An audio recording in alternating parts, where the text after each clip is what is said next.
Component of environment.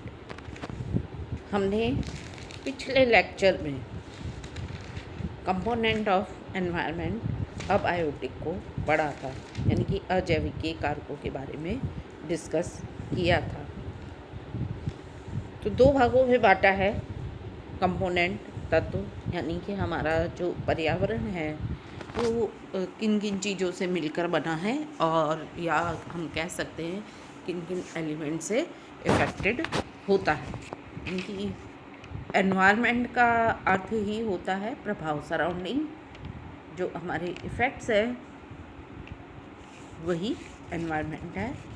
तो surrounding effects किस किस चीज़ों के आते हैं, तो हमने उसको स्टडी की दृष्टि से दो भागों में डिवाइड कर दिया, अबायोटिक और बायोटिक। अजैव कारक जिनमें जीवन नहीं है और जिसके बारे में हम पिछले लेक्चर में डिस्कस कर चुके हैं। दूसरा जो स्टडी पर्पस से हमने किया वो बायोटिक एलिमेंट या कंपोनेंट है। तो बायोटिक कंपोनेंट में हम इसको तीन जो है भागों में डिवाइड कर सकते हैं, नेचुरल वेजिटेशन, एनिमल्स और ह्यूमन।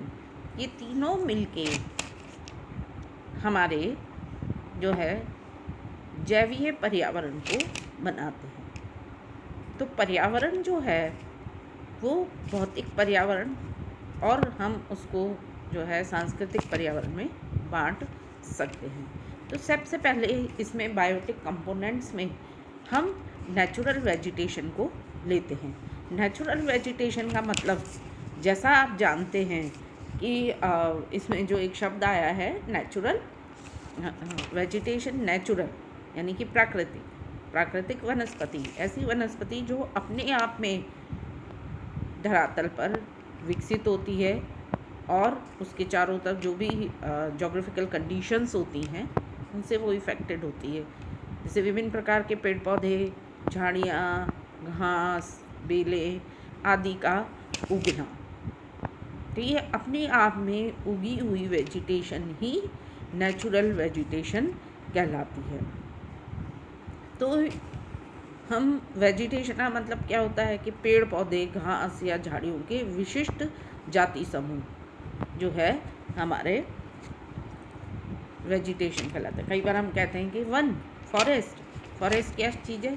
फॉरेस्ट देखो अलग चीज़ है। फॉरेस्ट वन यानी कि जिसमें बड़े पेड़ों की प्रधानता होती है। तो अब ये जो नेचुरल वेजिटेशन है ये भी बहुत इम्पोर्टेंट कंपोनेंट है एनवायरनमेंट का।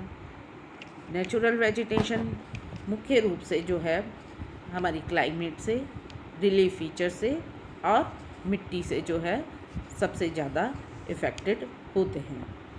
अब इसमें सबसे ज़्यादा जो है इफ़ेक्ट किस चीज़ का पड़ता है? क्लाइमेटिक कंडीशंस जो है हमारे जो है एनवायरनमेंट को कंट्रोल करती है, और नेचुरल वेजिटेशन के लिए रूप में तो है ही। इसके अलावा हम इसमें लाइट, विंड्स, सॉयल, ये भी जो है नेचुरल वेजिटेशन के डेवलपमेंट को जो है प्रभावित करते हैं।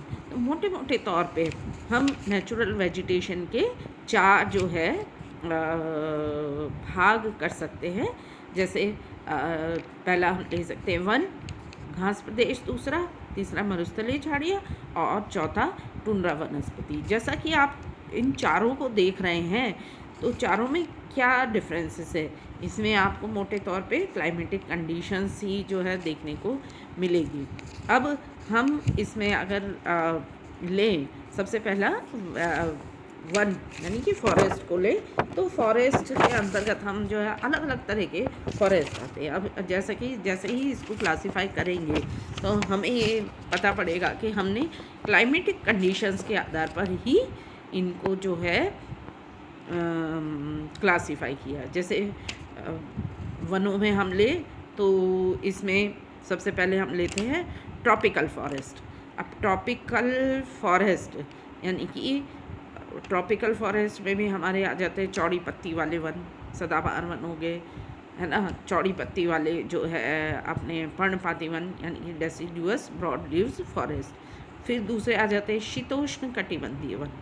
शीतोष्ण कटिबंधीय यानी कि temperate deciduous broad leaf forest. इसी तरह से टेम्परेट मिक्स्ड फॉरेस्ट, शीतोष्ण कटिबंधीय चौड़ी पत्ती के पर्णपाती वन, और शीतोष्ण मिश्रित वन, और शीतोष्ण शंकुधारी वन, टेम्परेट कॉनिफेरस फॉरेस्ट। तो ये अलग अलग, अब इनमें भी जो इनको क्लासिफाई किया है वो भी जो है अलग अलग क्लाइमेटिक कंडीशंस को शो करते हैं। फिर आते हैं हमारे, जैसे हमने लिया पहला फॉरेस्ट लिया था, फॉरेस्ट को जो है हम ट्रॉपिकल और टेम्परेट उसमें डिवाइड कर दिया। अभी हम लेते हैं घास प्रदेश। घास प्रदेश भी जो है ट्रॉपिकल और टेम्परेट दोनों एरियाज़ में जो है ग्रो करते हैं। तो घास प्रदेशों में हम उष्णकटिबंधीय घास प्रदेश और शीतोष्ण कटिबंधीय घास प्रदेशों में जो है डिवाइड कर सकते हैं। तो ट्रॉपिकल जो ग्रासलैंड्स है उसमें जैसे सूडान के सवाना ग्रासलैंड्स, इसमें जो है इसके अंतर्गत जो हमारा एरिया आता है वो आता है सूडान, वेनेजुएला, ज़ैम्बजी नदी बेसिन, ब्राज़ील, ऑस्ट्रेलिया का उत्तरी भाग, और अफ्रीका, एशिया और ऑस्ट्रेलिया में भी घास के मैदानों को स्थानीय नामों से जाना, जैसे कि आपने सुना होगा अलग अलग स्थानीय नाम, लोकल नाम है, सवाना है, लानोज है, कंपोज है, पार्कलैंड्स है ना, स्टैपीज़ हैं, जैसे शीतोष्ण कटिबंध के स्टैपीज़, प्रेरीज, पम्पास, डाउन्स और कैंटाबरी, ये सब जो है ग्रासलैंड्स है जिनको कि लोकल नामों से भी पुकारा जाता है। तीसरा आता है हमारे जो है डेजर्ट वेजिटेशन, डेजर्ट की वेजिटेशन, जैसा कि डेजर्ट की हम लोग एक्चुअली जो है डेजर्ट में रह रहे हैं, तो हम यहाँ की क्लाइमेटिक कंडीशन जानते हैं कि जो है यहाँ पर बारिश जो है काफ़ी कम होती है, यानी कि 25 या 30 सेंटीमीटर से कम होती है। टेम्परेचर बहुत ज़्यादा रहता है, नमी की कमी रहती है। तो यहाँ पर ज़्यादातर जो वेजिटेशन है वो जो होते हैं वृक्ष और कांटेदार वृक्ष और झाड़ियाँ होती है। तो इस तरह की जिसमें कि पत्तों की कमी पाई जाती है। तो हम देखते हैं कि वेजिटेशन भी अपने क्लाइमेट के अकॉर्डिंग एडेप्टेशन करती है।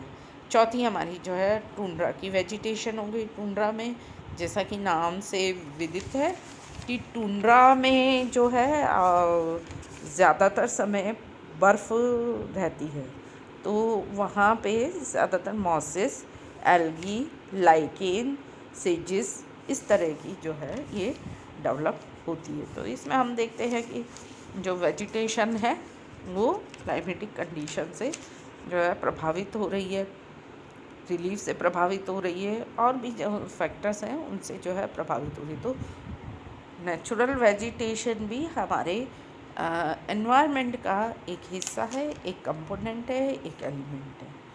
दूसरा हम लेते हैं, इसमें जो मैंने दिया है वो है एनिमल्स यानी कि जीव जंतुओं का भी एनवायरनमेंट में बहुत बड़ा रोल है, एक हिस्सा है एनवायरनमेंट का, जो कि ये जीव जंतु भी अपने प्रभाव को छोड़ते हैं।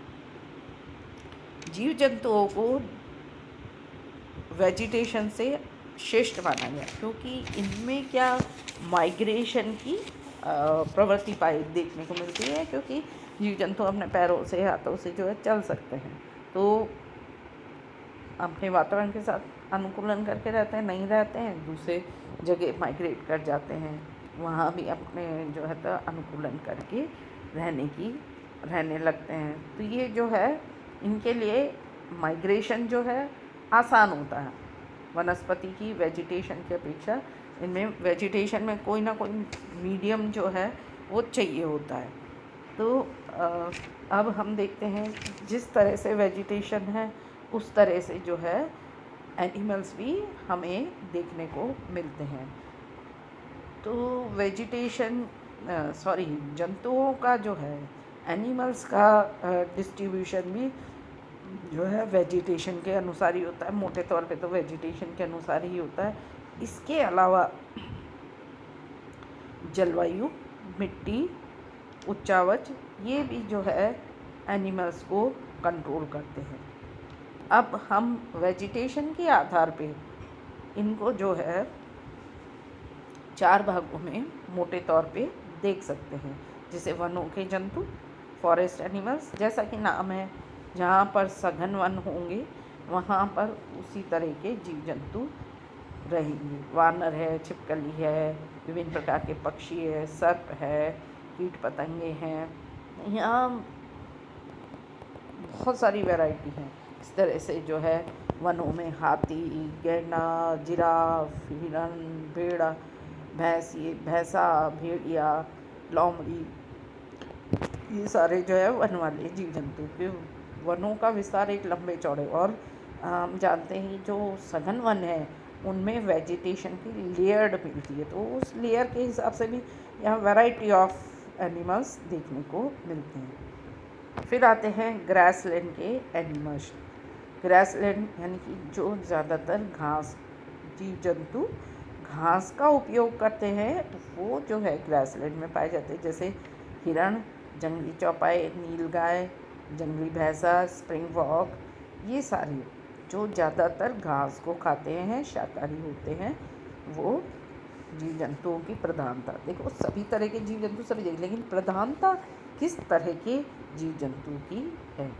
डेजर्ट एनिमल, डेजर्ट एनिमल में ज़्यादातर जो है हमारे कांटेदार वेजिटेशन होती है, तो यहाँ पे खरगोश, लोमड़ी, छिपकली, सर्प, जंगली ऊंट, गधे, घोड़े, बकरी, इस तरह के जीव जंतु ज़्यादा देखने को मिलते हैं। फिर आता है टुंड्रा एनिमल्स, यानी कि ठंडे प्रदेशों में जहाँ ज़्यादातर समय में बर्फ़ रहती है, तो वहाँ बड़े फर वाले जीव जंतु अधिक देखने को मिलते हैं। मस्क, कैरिबियन हिरण, खरगोश, ध्रुवीय भालू, कुत्ते, रेंडियर, ये सब जो है टुंड्रा वाले एनिमल्स हैं।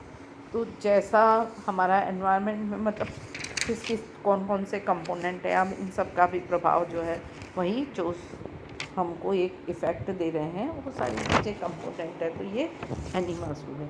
अब आता है ह्यूमन मानव की तो जो है पर्यावरण में बहुत महत्वपूर्ण भूमिका है।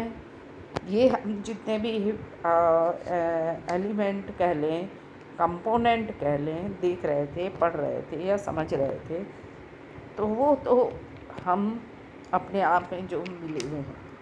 मानव क्या है, मानव भी अपने आप में मिला हुआ, लेकिन मानव ने इस पृथ्वी पर जो है बहुत सारे बदलाव किए हैं।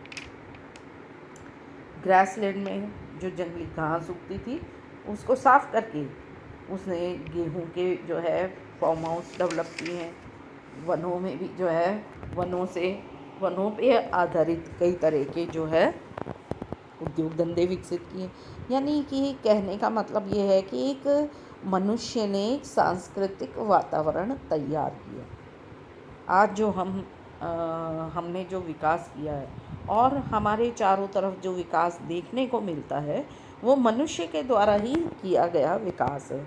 कि हम जो इतनी खोजें कर रहे हैं, हम ब्रह्मांड तक चले गए, हम जो है टेक्नोलॉजी का डेवलपमेंट कर रहे हैं, हम विभिन्न मशीनरीज़ का डेवलपमेंट कर रहे हैं, सोसाइटी का डेवलपमेंट हो रहा है, अच्छी चीज़ों को एडॉप्ट कर रहे हैं। तो ये सब जो है कि हमारा कल्चरल एनवायरनमेंट है। तो ह्यूमन का जो है बहुत इम्पोर्टेंट रोल है कि हम ज़्यादा से ज़्यादा जो है फ़ायदा कैसे लें, नुकसान वाली चीज़ों को कम कैसे करें। तो मनुष्य भी एक वातावरण तैयार करता है, मनुष्य खुद प्रभावित होता है और खुद भी तैयार करता है, जिसको कि हम सांस्कृतिक वातावरण कहते हैं। तो पर्यावरण जो है भौतिक वातावरण और सांस्कृतिक वातावरण का मिला जुला जो है इफ़ेक्ट है। Thank you.